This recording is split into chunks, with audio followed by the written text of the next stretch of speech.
시어머니가 모든 친척들 앞에서 제게 이혼하라고 말했습니다. 남편의 연봉이 2억 원이 되자 제가 더는 이 집안에 어울리지 않는다는 이유였죠. 제 남편은 그저 고개를 숙이고 있었습니다. 그들의 그 잔인한 말과 행동, 그들은 곧 자신들의 말을 후회하게 될 겁니다. 그날 밤새 전화 한 통이 모든 것을 바꿀 줄은 꿈에도 몰랐을 테니까요. 계속하기 전에 채널을 구독하고 댓글로 어디에서 듣고 계신지 알려주세요. 제 이름은 박서연, 올해 35입니다. 그리고 지금부터 제가 들려드릴 이야기는 제 전화 한 통이 어떻게 그토록 번지르르 하던 시댁을 송두리째 무너뜨렸는지에 대한 기록입니다. 그날은 시어머님, 최은숙 여사의 환갑을 기념하는 날이었습니다. 장소는 강남의 아주 비싼 한정식 집이었죠. 오칠한 교자상 위에는 보기에도 화려한 음식들이 끝도 없이 올라왔습니다. 빛나는 유기그릇마다 담긴 음식들은 마치 먹기 위한 것이 아니라 과시하기 위한 것처럼 보였습니다. 시어머님은 화사한 한복을 차려입고 상석에 앉아 계셨습니다. 평소에도 날카로운 인상이었지만 값비싼 비녀와 금가락지로 치장하니 그 위세가 더욱 대단해 보였습니다. 남편 김민준 씨는 어머님 바로 옆자리에 앉아 연신술을 따랐습니다. 친척들과 남편의 회사 동료들은 입을 모아 남편을 칭찬했습니다. 연봉 2억 원의 최연소 부장. 정말 대단하다. 장래가 촉망된다. 저는 그저 말없이 앉아 있었습니다. 제 앞에는 차갑게 식어가는 신선로가 놓여 있었죠. 한참 분위기가 무르익었을 때였습니다. 시어머님이 저를 지그시 바라보셨습니다. 그 눈빛에는 어떤 온기도 담겨 있지 않았습니다. 서연아. 어머님의 목소리는 조용했지만 시끄러운 식당 안의 모든 소음을 단숨에 잠재웠습니다. 모두의 시선이 제게로 향했습니다. 남편조차도요. 이제 우리 민준이 옛날의 민준이가 아니란다. 어머님은 찻잔을 들어 한 모금 마신 뒤 천천히 말을 이었습니다. 연봉 2억을 받는 사람이 되었어. 만나는 사람들도 사는 세상도 달라졌지. 그런데 내가 언제까지고 민준이 옆에 있을 수는 없지 않겠니? 심장이 쿵 하고 바닥으로 떨어지는 소리가 들리는 듯했습니다. 넌 이제 우리 집안에 어울리지 않아. 그러니 이혼하거라. 이혼. 그 한마디가 제 귓가에 박혔습니다.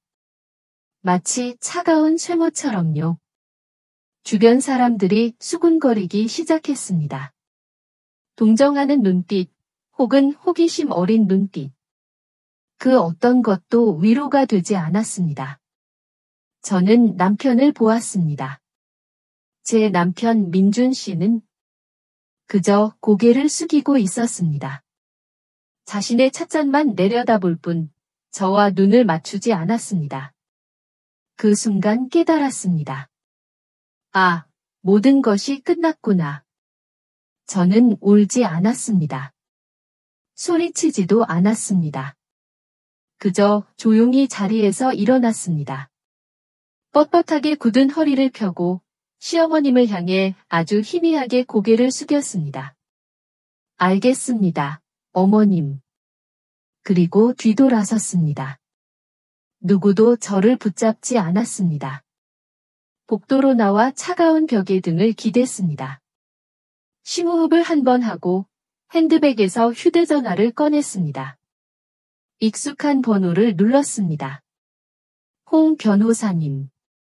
저, 박서연입니다. 네, 지금입니다. 준비했던 계획, 시작해 주십시오. 수화기 너머로 나직한 대답이 들려왔습니다. 저는 전화를 끊고 차가운 휴대전화를 가만히 손에 쥐었습니다. 그때 제 머릿속에는 엉뚱하게도 8년 전의 기억이 떠올랐습니다. 8년 전, 우리는 참 가난했습니다. 남편과 저는 작은 예식장에서 27 동갑내기의 결혼식을 올렸습니다. 양가 부모님과 정말 가까운 친구들만 불렀죠. 저는 웨딩드레스 대신 하얀 원피스를 입었고 남편은 가장 좋은 정장을 꺼내 입었습니다. 우리의 신혼집은 경기도의 낡은 아파트였습니다. 방 2개짜리 약 25평 남짓한 전셋집이었죠. 그래도 우리는 행복했습니다. 저는 꽤 괜찮은 회사의 대리였습니다. 똑똑하고 일 잘한다는 소리도 곧잘 들었죠.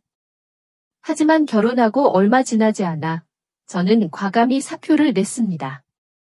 남편이 회사 일에만 집중할 수 있도록 제가 든든한 울타리가 되어주고 싶었기 때문입니다. 남편은 그때 제 손을 잡고 말했습니다. 서연아, 정말 미안하고 고마워. 내가 꼭 성공해서 당신 고생시킨 거 전부 갚을게. 저는 그 말을 믿었습니다. 의심조차 하지 않았습니다.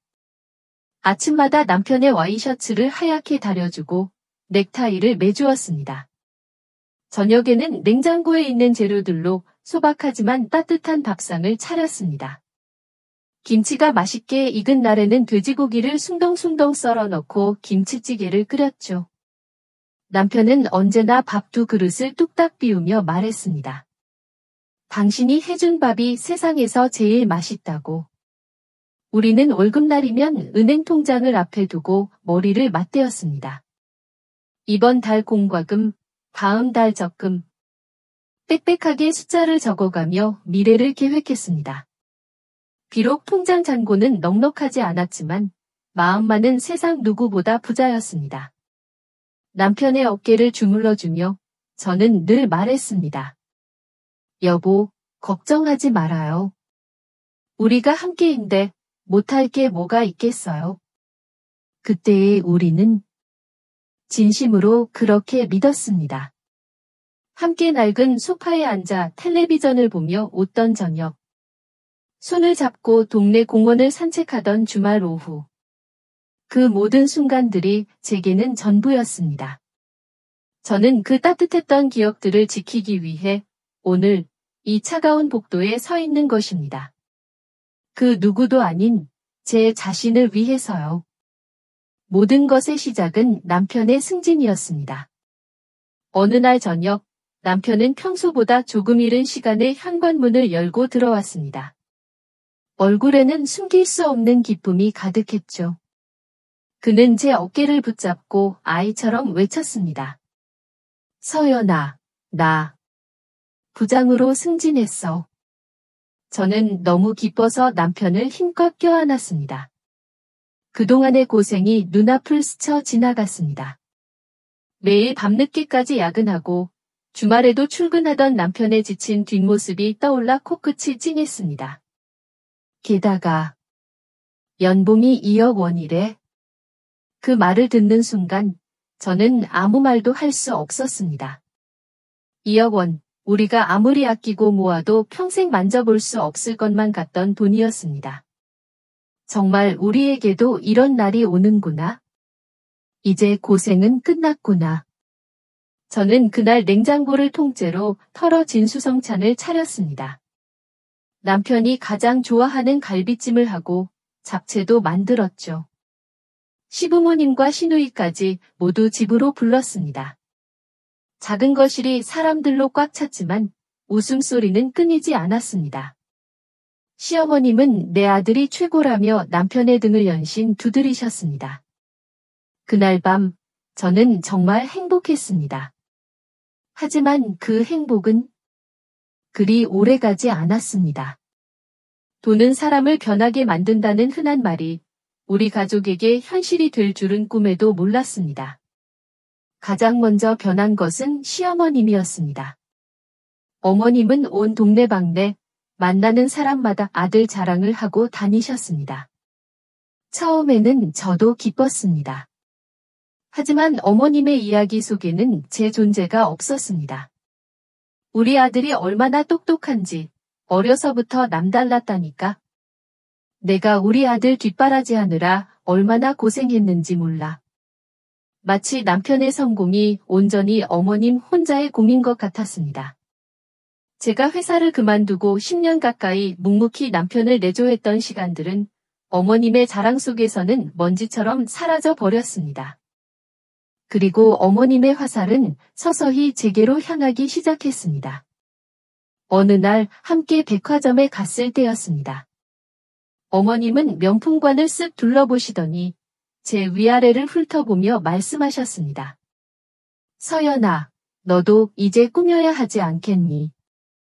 연봉 2억 버는 남편의 아내가 맨날 그렇게 하고 다니면 남들이 우리 집안을 어떻게 보겠어? 또 어느 날 저녁 식사 자리에서는 이런 말씀도 하셨습니다. 이제 우리 집안도 수준에 맞는 사람들과 어울려야지. 언제까지고 동네 아줌마들하고만 어울릴 수는 없잖니. 그 말들이 비수처럼 제 가슴에 꽂혔지만 저는 애써 아무렇지 않은 척했습니다. 어머님은 그저 아들이 잘 돼서 기쁜 마음에 하시는 말씀이겠거니 하고 넘겼습니다. 정말로 저를 아프게 한 것은 남편의 변화였습니다. 남편은 눈에 띄게 바빠졌습니다. 거의 매일 밤 술자리에 참석하고 자정이 넘어서야 집에 돌아왔습니다. 남편의 옷에서는 낯선 양주 냄새와 비싼 향수 냄새가 섞여났습니다. 예전에는 퇴근하면 늘 제게 오늘 하루 있었던 일을 종알종알 이야기해주던 사람이었는데 이제는 집에 오면 소파에 지쳐 쓰러지거나 휴대전화만 들여다보기 바빴습니다. 주말에도 갑자기 회의가 잡혔다며 나가는 날이 많아졌습니다. 함께 저녁을 먹는 날이 손에 꼽을 정도가 되었죠. 제가 정성껏 차린 저녁 식탁 앞에서 그는 포크로 음식을 몇 번 깨작거리다 말고는 말했습니다. 피곤해서 입맛이 없네.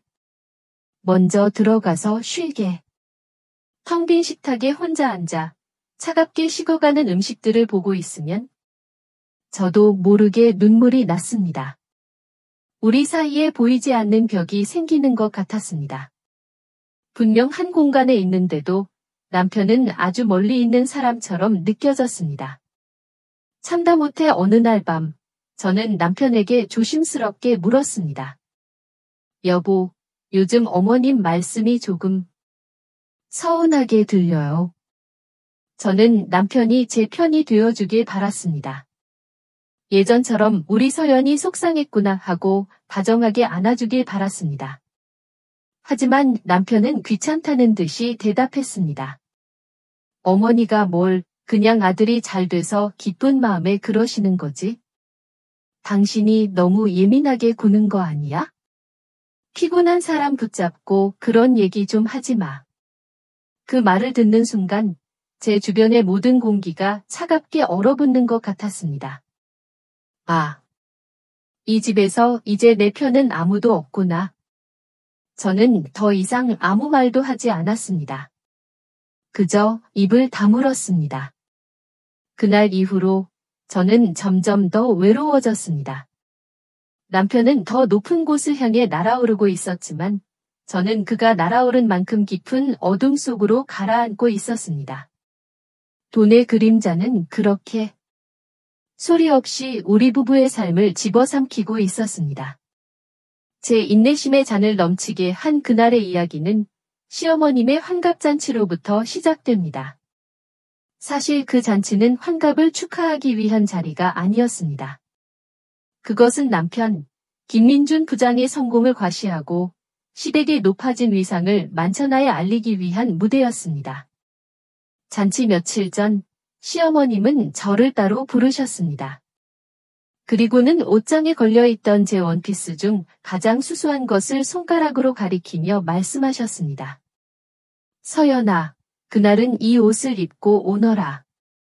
너는 주인공이 아니니 너무 튀지 않게. 얌전히 있다가 오면 된다. 저는 아무 말 없이 고개를 끄덕였습니다. 어머님의 의도를 모르는 바는 아니었지만 더 이상 어머님과 실랑이를 하고 싶지 않았습니다. 그리고 운명의 그날이 왔습니다. 어머님의 말씀대로 수수한 원피스를 입고 간 제 모습은 화려한 조명과 값비싼 음식, 명품으로 치장한 사람들 사이에서 초라하기 짝이 없었습니다. 저는 마치 실수로 다른 세상에 발을 들인 사람 같았습니다. 모두가 저를 힐끔거렸지만 아무도 제게 말을 걸지 않았습니다. 시어머님은 마치 여왕처럼 손님들 사이를 오가며 아들 자랑을 늘어놓으셨습니다. 남편은 그런 어머님의 곁에서 의기양양하게 웃고 있었죠. 그들의 세상에 제가 설 자리는 없었습니다. 시간이 흐르고 술잔이 몇 순배 돌았습니다. 마침내 시어머님이 자리에서 일어나 마이크를 잡으셨습니다. 바쁘신 와중에도 이렇게 제 환갑잔치에 와주셔서 정말 감사합니다. 어머님은 잠시 말을 멈추고 아주 만족스러운 미소로 좌중을 둘러보았습니다. 그리고 제게로 시선을 고정했습니다. 오늘 이 자리를 빌려 여러분께 꼭 드리고 싶은 말씀이 있습니다.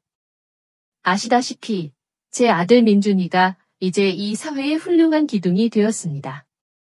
연봉 2억 원을 받는 사람이 되었죠. 사람들이 박수를 쳤습니다. 남편의 어깨가 으쓱거리는 것이 멀리서도 보였습니다. 그래서 저는 우리 민준이가 이제 집안 배경도 좋고 능력도 있는 그런 짝을 만났으면 합니다. 그래야 우리 집안도 남들 앞에 떳떳하게 설 수 있지 않겠습니까? 순간 식당 안의 모든 소리가 멈췄습니다. 모든 시선이 제게로 향했습니다. 마치 수십 개의 날카로운 칼날이 한꺼번에 저를 찌르는 것 같았습니다. 숨을 쉴 수가 없었습니다. 저는 마지막 희망을 걸고 남편을 바라보았습니다. 제발 한마디만 해줘요. 그건 아니라고. 내 아내는 이 사람이라고. 하지만 남편은 그저 미간을 살짝 찌푸렸을 뿐입니다. 그리고는 이내 아무 일 없었다는 듯이 다시 고개를 돌려버렸습니다. 그 침묵. 그 잔인한 침묵이 제 안에 남아있던 마지막 미련까지 산산조각 내버렸습니다. 수치심과 절망감에 온몸이 떨려왔습니다. 하지만 저는 눈물을 보이지 않았습니다. 제 마지막 자존심이었습니다. 사실 저는 이 모든 것을 어느 정도 예감하고 있었습니다.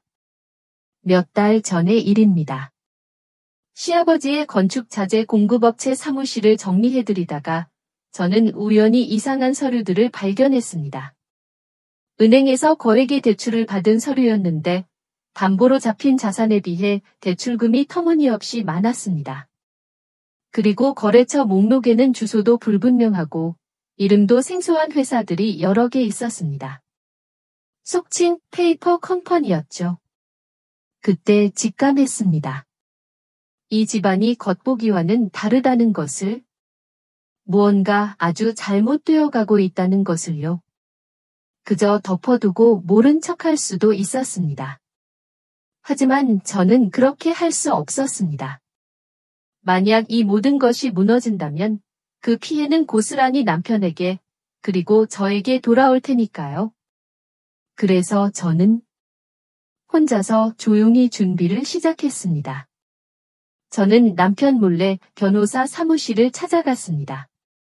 홍 변호사님은 제 이야기를 오랫동안 들어주신 후 만약을 대비해 증거를 모아두라고 조언해 주셨습니다.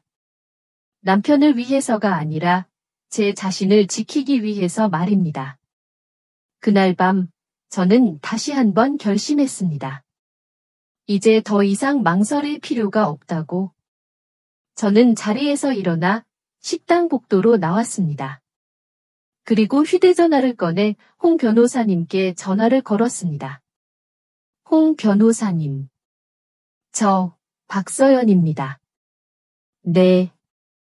네, 지금입니다. 준비했던 계획 시작해 주십시오. 제 목소리는 이상할 정도로 차분했습니다. 전화를 끊는 순간 저는 알았습니다. 이제 그들 가족의 운명을 결정하는 주사위는 제 손에 쥐어졌다는 것을요.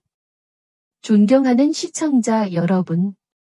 만약 여러분이 저와 같은 상황에 처했다면 어떻게 하셨을 것 같습니까? 아래 댓글로 여러분의 생각을 남겨주세요. 그리고 저희 채널을 구독하시는 것도 잊지 마시고 앞으로 이야기가 어떻게 전개될지 함께 지켜봐 주시기 바랍니다. 그날 이후 저는 이전과 똑같이 행동했습니다. 아침이면 일어나 밥을 하고 저녁이면 설거지를 했습니다. 시어머님의 구박에도 묵묵히 고개를 숙였고 남편의 차가운 등에도 아무런 불평을 하지 않았습니다.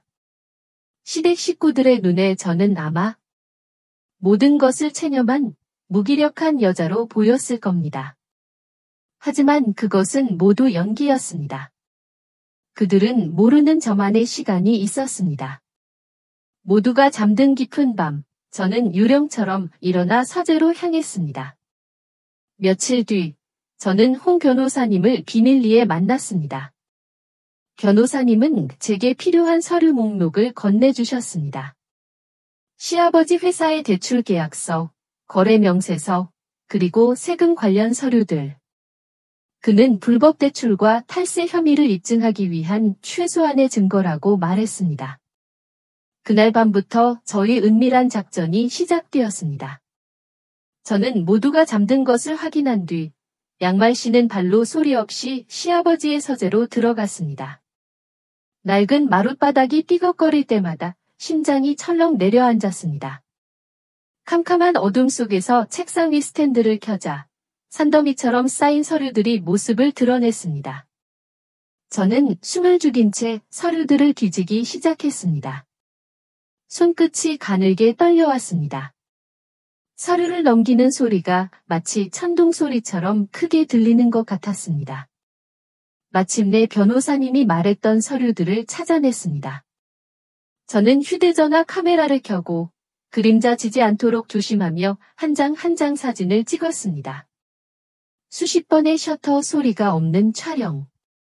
그때마다 제 심장은 쿵, 쿵 하고 울렸습니다. 은행 거래 내역서, 페이퍼 컴퍼니들과의 허위 계약서, 이중으로 작성된 장부. 증거는 차고 넘쳤습니다. 이 집안이 얼마나 위태로운 모래성 위에 서 있었는지 두 눈으로 똑똑히 확인했습니다. 그러던 어느 날 밤, 저는 결정적인 증거를 손에 넣게 되었습니다. 서재에서 막 나오려던 참이었습니다. 거실에서 시아버지의 잠꼬대 같은 목소리가 들려왔습니다. 누군가와 통화를 하고 계셨죠. 저는 문틈에 귀를 기울였습니다.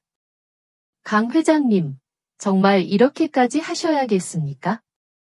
서류들을 좀 잘 처리해 주기로 하지 않으셨습니까? 목소리는 잔뜩 겁에 질려 있었습니다. 네. 자금이 더 필요하다고요? 아, 알겠습니다. 어떻게든 마련해 보겠습니다. 네, 네. 강 회장. 저는 그 이름을 똑똑히 기억했습니다. 그리고 통화 내용을 휴대전화 녹음기에 고스란히 담았습니다. 다음 날 아침, 식탁의 풍경은 평소와 다름없었습니다. 시어머님과 시누이 김민지 양은 새로 산 명품 핸드백을 자랑하며 유럽 여행 계획을 세우고 있었습니다. 언니는 이런 거 사도 들고 갈 데나 있어요? 시누이가 저를 보며 기웃듯 말했습니다. 맨날 집에만 있으니 이런 게 왜 필요한지 모르겠네. 촌스럽게. 시어머님은 그런 딸이 귀엽다는 듯이 웃으셨습니다. 저는 그저 아무 말 없이 밥을 먹었습니다.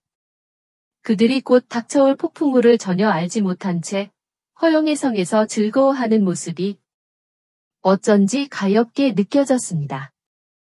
그날 오후 저는 변호사 사무실을 찾아갔습니다. 그리고 그동안 모은 모든 증거들을 건넸습니다. 사진 파일들, 그리고 시아버지의 통화 녹음 파일까지. 홍 변호사님은 자료를 꼼꼼히 검토한 뒤 안경을 고쳤으며 말했습니다. 이 정도면 충분합니다. 박서연 씨. 그의 목소리는 아주 침착했습니다. 이제 금융감독기관에 익명으로 제보를 넣을 겁니다. 아마 조만간 시댁에 손님이 찾아갈 겁니다. 저는 말없이 고개를 끄덕였습니다. 변호사 사무실을 나오자 차가운 겨울바람이 얼굴을 스쳤습니다. 하지만 제 마음은 이상할 정도로 고요했습니다. 이제 준비는 끝났습니다. 저는 복수를 하려는 것이 아닙니다. 그저 모든 것을 제자리로 돌려놓으려는 것뿐입니다. 그들이 쌓아올린 거짓의 성이 무너지는 것을 저는 이제 조용히 지켜볼 것입니다. 폭풍전야는 놀라울 정도로 고요했습니다. 변호사 사무실을 다녀온 후로도 며칠 동안 집안에는 아무런 변화가 없었습니다. 시어머님은 여전히 저를 투명인간 취급했고 남편은 여전히 밤늦게 돌아왔습니다. 저는 아무 일 없다는 듯이 밥을 하고 빨래를 했습니다. 하지만 제 안에서는 무언가 단단한 것이 조용히 카운트다운을 하고 있었습니다. 그리고 마침내 그날이 왔습니다. 토요일 오전이었습니다. 오랜만에 온 가족이 거실에 모여 앉아 텔레비전을 보고 있었죠. 그때 초인종이 울렸습니다. 등기 우편이라고 했습니다. 시아버님이 무심코 우편물을 받아 드셨습니다. 두툼한 은행 봉투였습니다. 아버님은 봉투를 뜯어 서류를 읽어 내려가기 시작했습니다. 저는 아버님의 얼굴을 보고 있었습니다. 처음에는 무심했던 표정이 점차 의아함으로 그리고 당혹감으로 마침내는 새하얀 공포로 변해가는 모든 과정을 똑똑히 지켜보았습니다.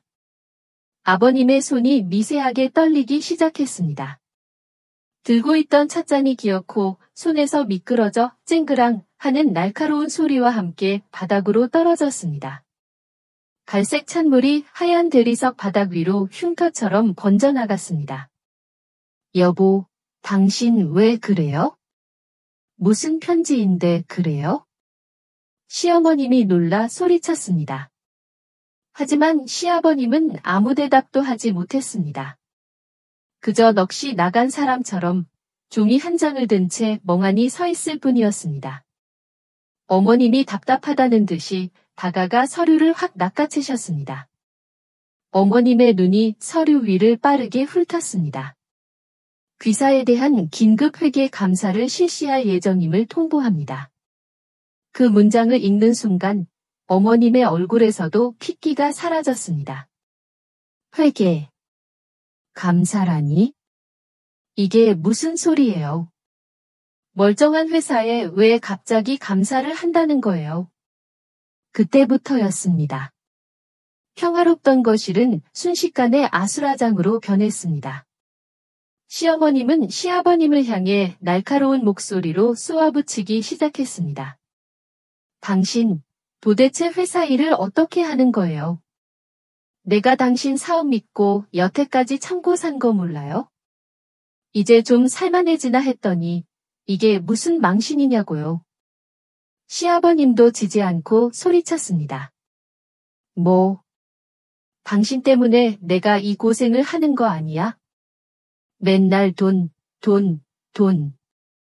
남들한테 꿀리기 싫다고 해서 무리한 거 당신은 몰라. 그들의 고함 소리는 서로에게 책임을 떠넘기기 위한 비명처럼 들렸습니다. 남편과 시누이는 어쩔 줄 몰라 하며 안절부절 못하고 있었죠. 강 회장. 그래, 강 회장한테 전화를 해봐야겠어. 그 사람이 해결해 줄 거야? 시아버님은 허둥지둥 휴대전화를 찾아 어디론가 전화를 걸기 시작했습니다. 하지만 수화기 너머에서는 고객님의 전화기가 꺼져 있어 라는 기계적인 안내음만 흘러나왔습니다. 몇 번을 다시 걸어도 결과는 마찬가지였습니다. 그제야 아버님의 얼굴에 완전한 절망이 떠올랐습니다. 저는 그 모든 광경을 소파에 앉아 조용히 지켜보고 있었습니다. 마치 나와는 아무 상관없는 텔레비전 속의 막장 드라마를 보는 기분이었습니다. 그때였습니다.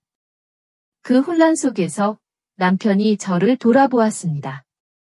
그의 눈에는 당혹감과 함께 아주 짙은 의심이 담겨 있었습니다.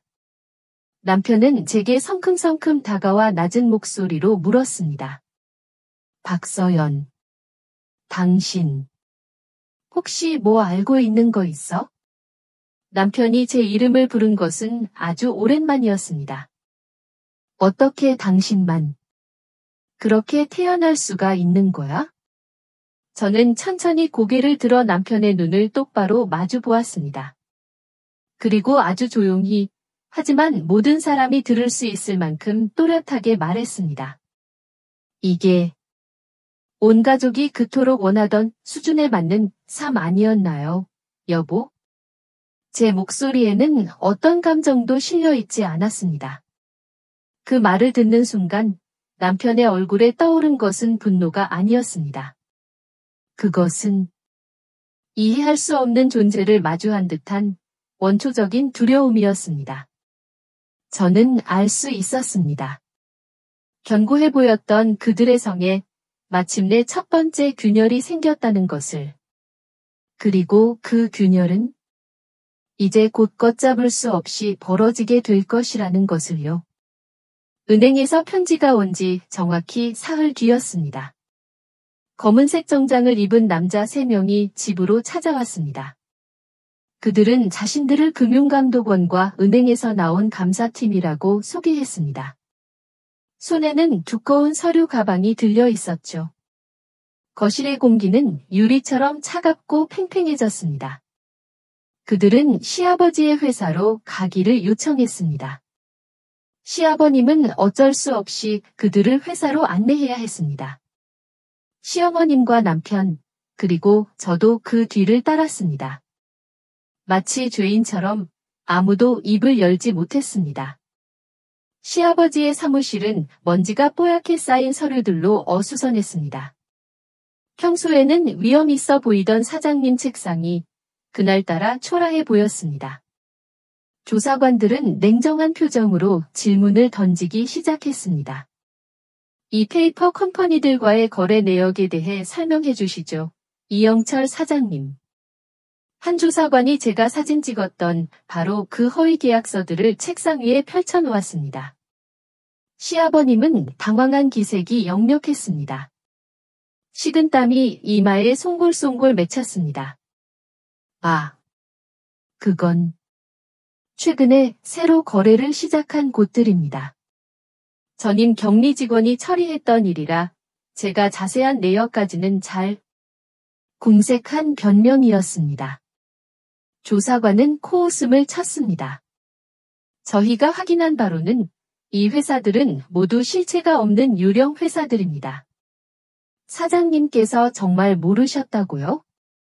시아버님은 입술만 달싹일 뿐 아무 말도 하지 못했습니다. 평생을 호통치며 살아온 가장의 위험은 온데간데 없었습니다. 그저 초라하고 겁에 질린 늙은 남자가 서 있을 뿐이었습니다. 조사는 밤늦게까지 이어졌습니다. 집으로 돌아오는 차 안은 숨막히는 침묵만이 흘렀습니다. 집에 도착하자마자 억눌려 있던 시어머님의 분노가 터져 나왔습니다. 하지만 이번에 그 분노가 향한 곳은 시아버지가 아니었습니다. 바로 저였습니다. 다 너 때문이야. 어머님은 손가락으로 저를 가리키며 악을 쓰셨습니다. 내가 우리 집에 들어오고 나서부터 되는 일이 하나도 없어. 이 재수 없는 것. 내가 무슨 짓을 한 거지. 그렇지. 저는 아무 대꾸도 하지 않았습니다. 그저 차가운 눈으로 어머님을 바라볼 뿐이었습니다. 이제 와서 그런 비난은 제게 아무런 상처도 주지 못했습니다. 그때였습니다. 남편의 휴대전화가 날카롭게 울렸습니다. 회사 상사였습니다. 남편은 황급히 전화를 받았습니다. 네, 부장님. 아닙니다. 저희 아버님 회사는 네. 익명의 투서라고요? 남편의 얼굴이 하얗게 질려갔습니다. 아닙니다. 저는 전혀 관련이 네, 알겠습니다. 내일 출근해서 자세히 보고 드리겠습니다. 전화를 끄는 남편의 손이 부들부들 떨리고 있었습니다. 회사에 익명의 투서가 들어갔다고 했습니다. 남편이 아내의 가족 회사에 부당한 영향력을 행사했다는 내용이었습니다. 남편이 그토록 자랑스러워하던 부장 자리. 그 경력이 송두리째 흔들리기 시작한 것입니다. 남편은 망연자실한 표정으로 저를 바라보았습니다. 그의 눈빛은 저를 원망하고 있었습니다. 그날 밤 남편은 만취가 되어 돌아왔습니다. 비틀거리며 방으로 들어온 그는 제 어깨를 거칠게 붙잡았습니다. 그의 입에서는 역한 술 냄새가 확 풍겨왔습니다. 전부 당신 짓이지, 그렇지? 남편은 짐승처럼 으르렁거렸습니다. 당신이 그렇게 입 다물고 지내기 시작했을 때부터 모든 게 망가지기 시작했어. 도대체 무슨 짓을 한 거야? 말해봐. 저는 남편의 손을 뿌리치지 않았습니다. 그저 가만히 그의 붉게 충혈된 눈을 바라보았습니다. 그 순간 제 침묵은 그 어떤 비난보다, 그 어떤 저주보다 더 무서운 무기가 되었습니다. 남편은 제 눈빛 앞에서 점차 힘을 잃어갔습니다.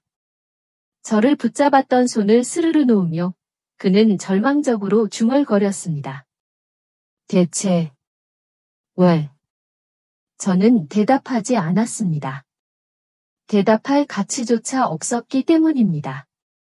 폭풍은 이제 막 시작되었을 뿐이었습니다. 그리고 그 폭풍의 한가운데서 우리 가족은 각자의 방식으로 철저하게 부서져 내리고 있었습니다. 며칠 뒤 온 가족이 금융감독원으로 출석하라는 통보를 받았습니다. 조사실은 차갑고 딱딱한 분위기였습니다. 우리는 나란히 앉아 조사관의 맞은편에 앉았습니다. 시어머님은 여전히 분이 풀리지 않은 표정이었고 시아버님은 고개를 푹 숙이고 있었습니다. 남편은 초조하게 다리를 떨고 있었죠. 저만 아무 표정 없이 앞을 보고 있었습니다. 조사관은 더 이상 질문을 하지 않았습니다. 대신 책상 위에 놓인 작은 녹음기를 가리켰습니다. 이걸 한번 들어보시죠. 그가 버튼을 누르자 익숙한 목소리가 흘러나왔습니다. 겁에 질린 시아버지의 목소리였습니다. 제가 그날 밤 서재 문틈에서 녹음했던 바로 그 통화 내용이었습니다. 강 회장님, 정말 이렇게까지 하셔야겠습니까? 서류들을 좀 잘 처리해 주기로 하지 않으셨습니까? 네. 자금이 더 필요하다고요? 아, 알겠습니다. 어떻게든 마련해 보겠습니다. 녹음 파일이 재생되는 동안 조사실 안에는 숨막히는 정적이 흘렀습니다. 모든 것이 명백해졌습니다. 시아버지가 누군가의 지시를 받아 서류를 조작했다는 사실이 빼도 박도 못할 증거로 드러난 것입니다. 녹음이 끝나자 시아버님의 얼굴은 종잇장처럼 하얗게 질려버렸습니다. 시어머님은 믿을 수 없다는 듯이 남편과 시아버지를 번갈아 쳐다보시더니 결국 소리를 내며 그 자리에서 졸도하고 말았습니다. 조사실은 순식간에 아수라장이 되었습니다. 그 혼란 속에서 남편 김민준 씨는 움직이지 않았습니다. 그는 쓰러진 어머니를 부축할 생각도 하지 않았습니다. 그저 멍하니 저를 바라보고 있었습니다. 그의 눈빛은 더 이상 의심이나 원망이 아니었습니다. 그것은 모든 것을 깨달아버린 사람의 완전한 절망과 공포, 그리고 아주 희미한 이해심이었습니다. 그는 그 눈빛으로 제게 묻고 있었습니다. 당신이었구나. 처음부터 모든 것을 알고 있었구나. 그날 밤 집에 돌아온 남편은 제 앞에 무릎을 꿇었습니다. 지난 몇 달간 저를 지배했던 그 오만하고 차가운 남자는 온데간데 없었습니다. 완전히 무너져 내린 한 남자가 제 앞에서 고개를 숙이고 있었습니다. 왜? 남편은 아주 작은 목소리로 물었습니다. 왜?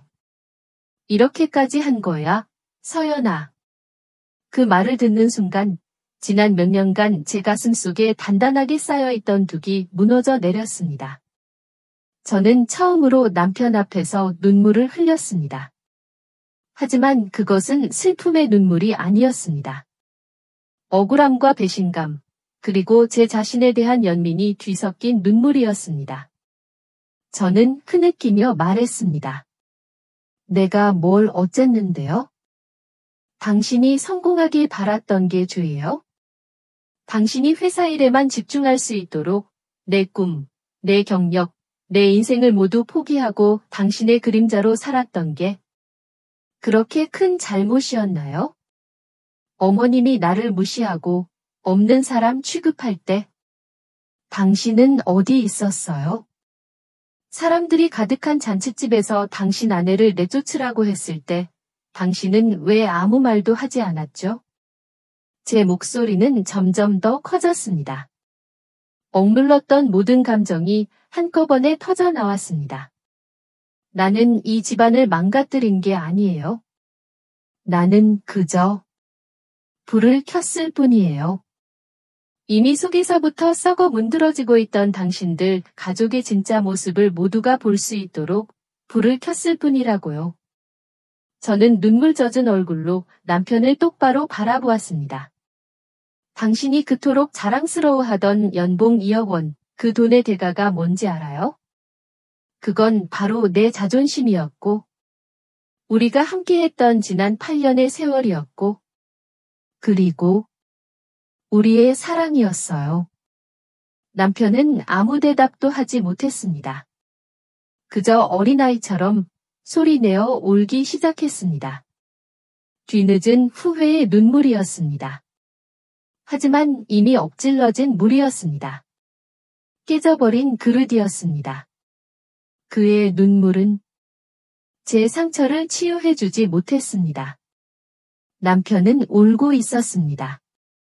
뒤늦은 후회의 눈물을 흘렸습니다. 하지만 과연 그 후회가 무슨 의미가 있을까요? 존경하는 시청자 여러분, 여기까지 제 이야기를 들어주셨다면 아래 댓글에 숫자 2를 남겨주세요. 이 길고 힘든 여정에 저와 함께 걸어주는 분들이 계시다는 것을 알고 싶습니다.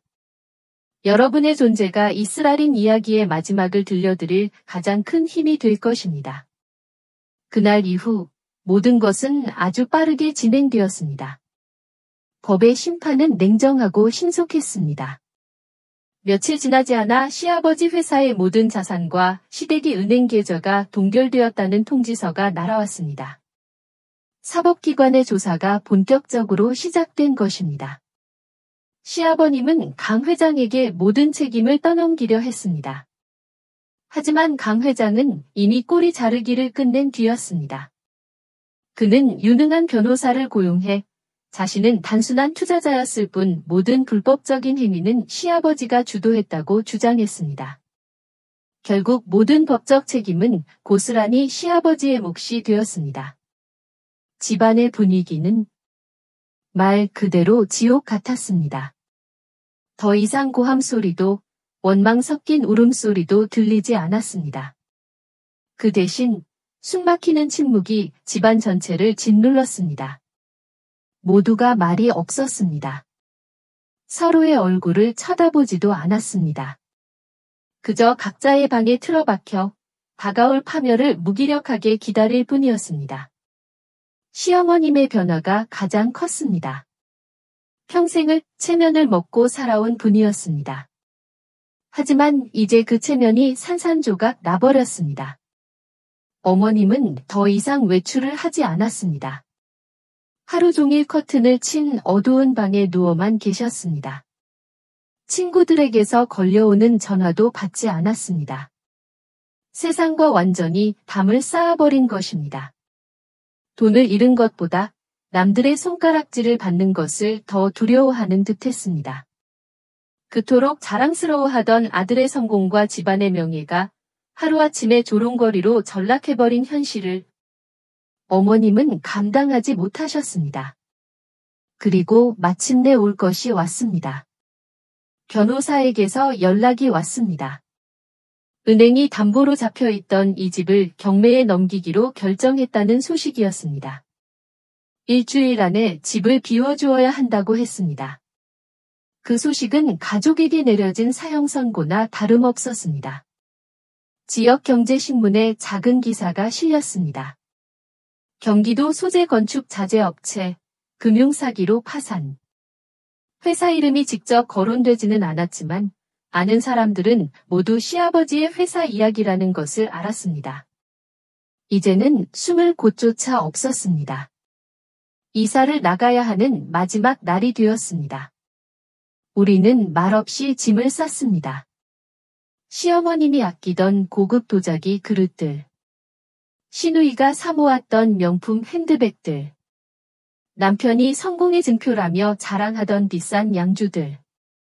그 모든 것들이 이제는 아무런 의미 없는 잡동사니가 되어버렸습니다. 시어머님은 텅 빈 거실 바닥에 주저앉아 소리 없이 눈물만 흘렸습니다. 그 모습에는 더 이상 분노나 원망이 없었습니다.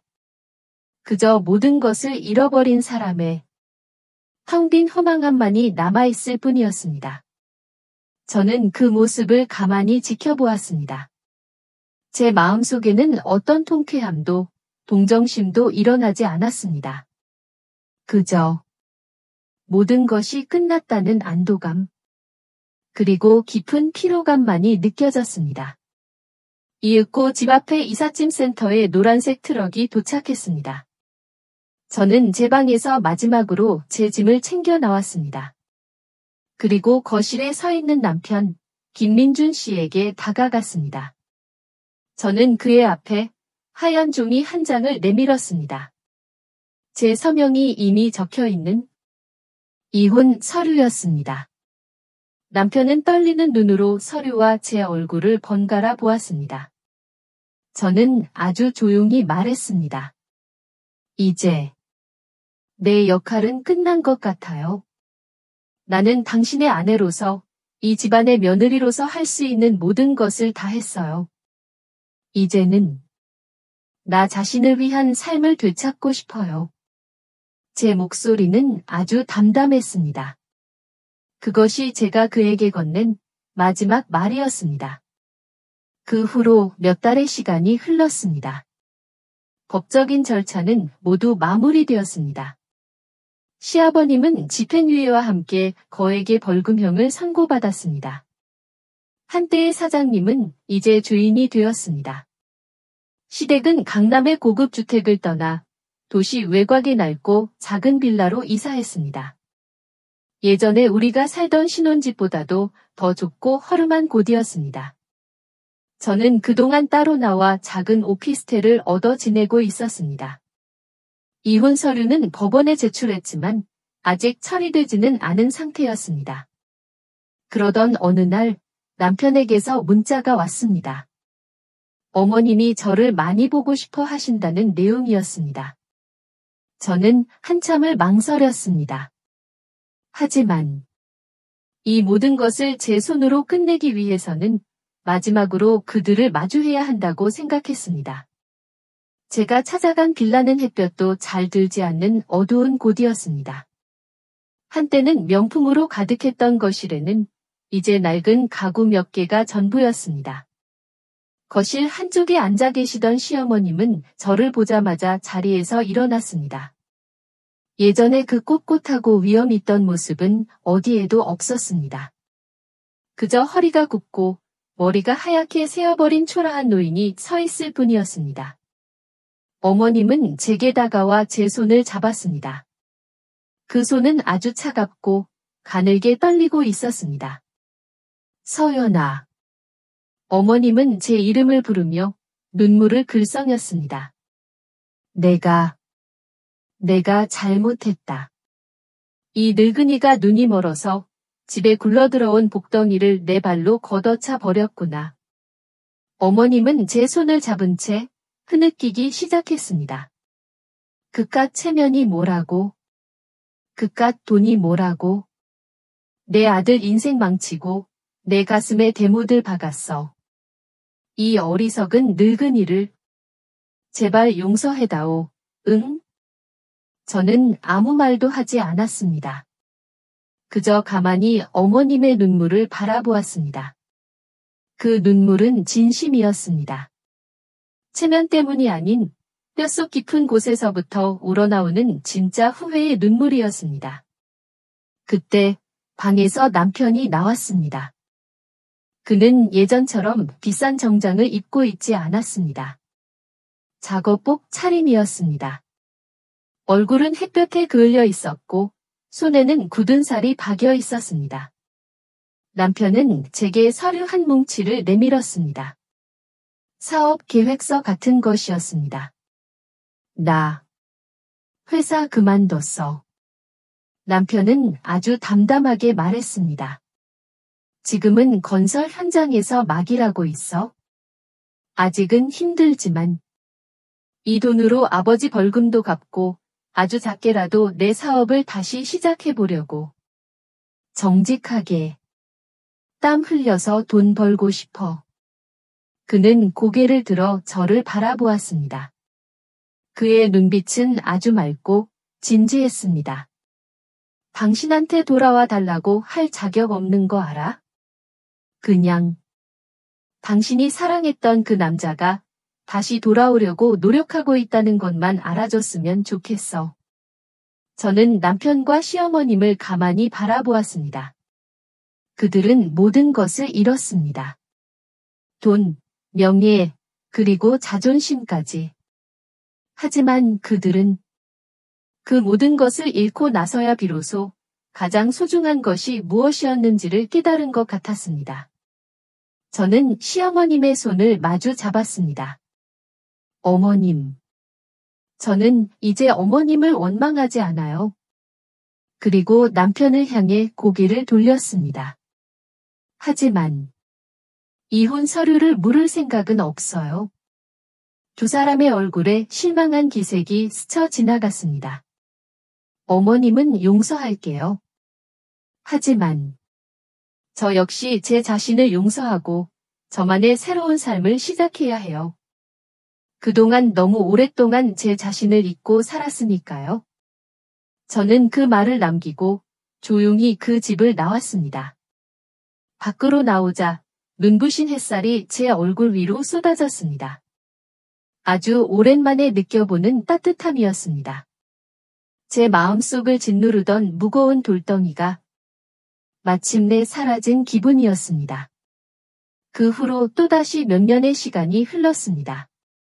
이제 제 삶에는 평온이 찾아왔습니다. 저를 올가매던 무거운 족쇄들은 모두 사라졌습니다. 저는 다시 일을 시작했습니다. 예전 경력을 살려 작은 재무상담 사무실을 열었습니다. 거창한 사업은 아니었습니다.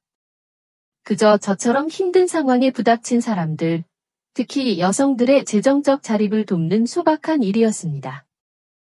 햇살이 잘 드는 작은 사무실 창가에 앉아 사람들의 이야기를 들어주고 함께 해결책을 고민하는 지금의 제 삶이 저는 참 좋습니다. 저는 이제 더 이상 누군가의 아내나 며느리가 아닌 박서연이라는 제 이름 석자로 온전히 서 있습니다. 김민준 씨와는 법적으로 완전히 남남이 되었습니다. 가끔, 아주 가끔 그에게서 라인 메시지가 옵니다. 거창한 내용은 아닙니다. 그저 자신이 얼마나 열심히 살고 있는지 보여주는 담담한 보고 같은 것이죠. 얼마 전에는 작은 트럭 앞에서 환하게 웃고 있는 사진 한 장을 보내왔습니다. 오늘 내 이름으로 된 회사에서 첫 계약을 했어. 정직함이 뭔지 가르쳐줘서 정말 고마워. 저는 그 메시지에 답장하지 않았습니다. 그저 조용히 미소를 지었을 뿐입니다. 그가 진심으로 새로운 삶을 살고 있다는 것을 알기에 그것으로 충분했습니다. 시어머님은 이제 외곽의 작은 빌라에서 조용히 지내신다고 들었습니다. 더 이상 화려한 옷도 비싼 보석도 찾지 않으신다고 합니다. 그저 텃밭을 가꾸고 동네 노인정에서 소소한 낙을 찾으며 살아가신다고요. 어머님 역시 모든 것을 내려놓고 나서야 비로소 진짜 평온을 찾으신 것 같습니다. 돌아보면 참 길고 힘든 시간이었습니다. 모든 것을 잃었고 모든 것이 무너져 내렸습니다. 하지만 저는 이제 압니다. 때로는 모든 것을 잃어야만 가장 소중한 것을 얻게 된다는 것을요. 존경하는 시청자 여러분, 지금까지 저의 긴 이야기를 들어주셔서 정말 감사합니다. 이 이야기를 끝맺으며 제가 지난 시간 동안 온몸으로 깨달은 몇 가지를 여러분과 나누고 싶습니다. 먼저 이 땅의 모든 부모님들께 말씀드리고 싶습니다. 우리가 자식에게 물려줄 수 있는 가장 큰 명예는 돈이나 집안이 아닙니다. 그것은 바로 정직함이라는 삶의 태도입니다. 헛된 체면과 욕심으로 쌓아 올린 성은 언젠가 반드시 무너지게 되어 있습니다. 부디 자녀에게 부끄럽지 않은 부모가 되어주시길 바랍니다. 그리고 이 땅의 모든 아들, 딸들에게 말씀드리고 싶습니다. 효도는 참으로 아름다운 가치입니다. 하지만 그것이 잘못된 것을 보고도 눈 감아주는 것을 의미하지는 않습니다. 때로는 진실을 말하는 용기가 침묵하는 것보다 더 깊은 사랑이자 진정한 효도일 수 있습니다. 사랑하는 가족을 지키는 가장 좋은 방법은 그들이 잘못된 길로 갈 때 바로잡아주는 것입니다. 마지막으로 이 시대를 살아가는 우리 모두에게 이야기하고 싶습니다. 우리가 사는 세상은 유혹으로 가득 차 있습니다. 돈은 화려한 삶을 가져다 줄 수는 있지만 결코 마음의 평온까지 사다 주지는 못합니다. 비록 고통스러울지라도 진실을 마주하고 양심에 따라 행동할 때 우리는 비로소 진정한 행복과 마주할 수 있습니다. 저의 이야기가 여러분의 삶의 작은 위로와 성찰의 계기가 되었기를 바랍니다. 지금까지 며느리의 눈물 채널에서 제 이야기를 들어주셔서 진심으로 감사합니다. 부디 여러분의 모든 날이 평안하시기를 기원합니다. 박서연 씨의 이야기는 여기서 끝이 납니다. 여러분은 서연 씨의 마지막 결정에 대해 어떻게 생각하십니까? 만약 당신이 그녀였다면 다른 선택을 하셨을까요? 여러분의 생각을 아래 댓글로 남겨주세요. 저는 여러분의 소중한 의견 하나하나를 모두 읽어본답니다. 오늘 이야기가 여러분의 마음에 작은 울림이나 생각을 남겼다면 좋아요를 눌러주시는 것을 잊지 마세요. 이 이야기에 함께 공감할 것이라 믿는 분들께 공유해주시고 저희 며느리의 눈물 채널을 구독하시면 앞으로 올라올 더 깊은 이야기들을 놓치지 않으실 수 있습니다. 그럼 다음 이야기에서 다시 뵙겠습니다. 어쩌면 다음번에는 바로 당신이 주인공일지도 모르니까요.